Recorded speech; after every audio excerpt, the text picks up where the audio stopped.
Muri kumanya tuine omuntu w'enjawulo muzeyi wanje tata wa Babi Dr. Kakazi Jason Kashom muzeyi we bali munonga kwija we bali munonga kubanike muleba kati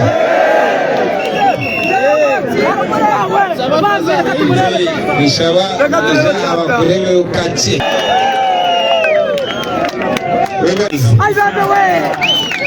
nanye mzee nyenda kuraganisa omumaso g'abantu bantunga mubona tinkubasa kushwaza nzakora kyona kindi kubasa okweza ekitinisa omunsi yona abantu bantungamo nyina obubaka nyina obutumwa okuruga wa Babi Babi yanjirangu mbagambire gumwe bali munonga okumukundira ekyojo kye mwebale munonga yanjirangu mbagambire unabakunda munonga kandi nanye nk'omuntu nyenda kubasima mwebale munonga kukitakika mwebale kutwakira n'amaani erizooba mwebale munonga nyowe kuba ndio muntungamo ni mpulankali omuka nimanya ni mwebale munonga erizooba ninza kugamba bice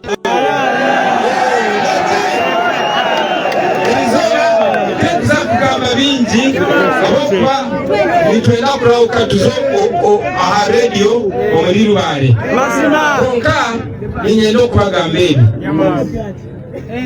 obu nibwo bwire okuhindura Uganda yitu itwe ekikombe kiitu ekya National Unity Platform ticha politics wenka nitwenda okubebembera okuza omu Uganda ensya Uganda eyokwingana eya equality okwenkanankana fena Uganda ey'obusinge Uganda etali mu bworo nimanya ebizibu byanyu nebikwisana n'ebizibu by'abanya-Uganda ab'omu bicweka bindi obworo mashomero mabi marwariro mabi n'ebintu ebikwisana nk'ebyo kakati bakyali bange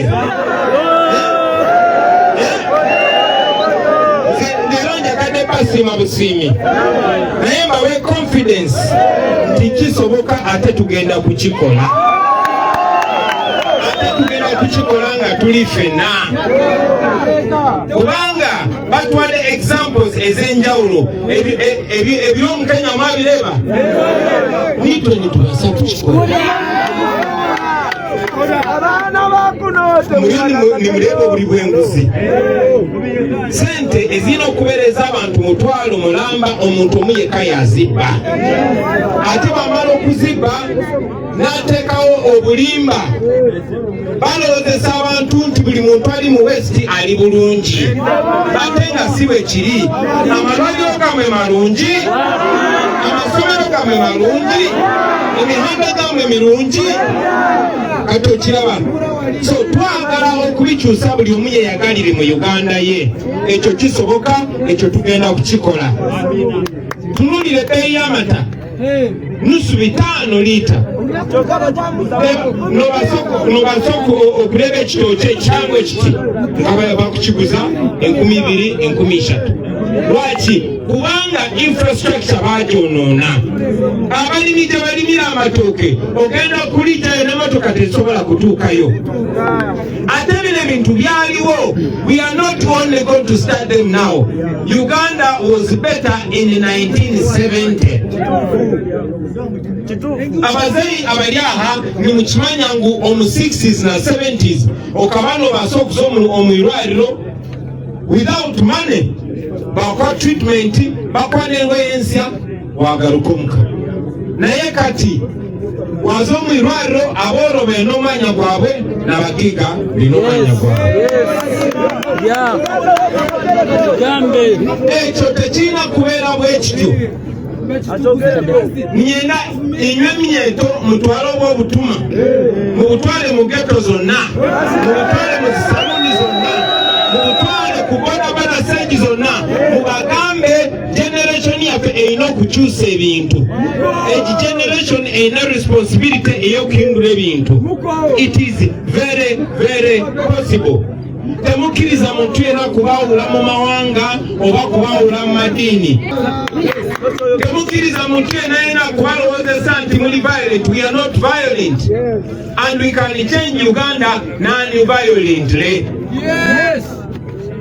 General Museveni na banywanyi be bakaba balya Mnyeto Nkiitwe baza omu kishaka biyita abantu bakwata obutegeki.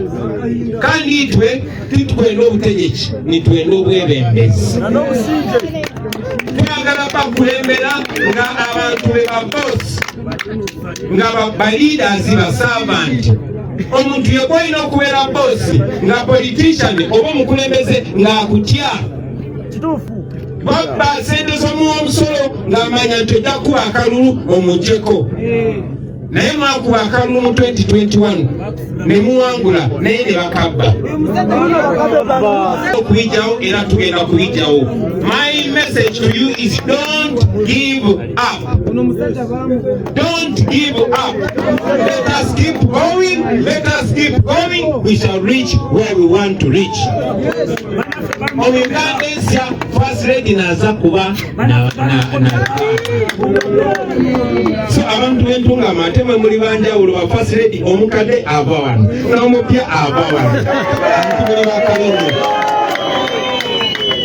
naye n'ebitundu ebirala nga Karamoja nga Busoga nga Acholi Tungamo ne Kampala ne Mbarara ne Kabale ne Busoga everywhere. That is what we want to do. That is what we are going to do.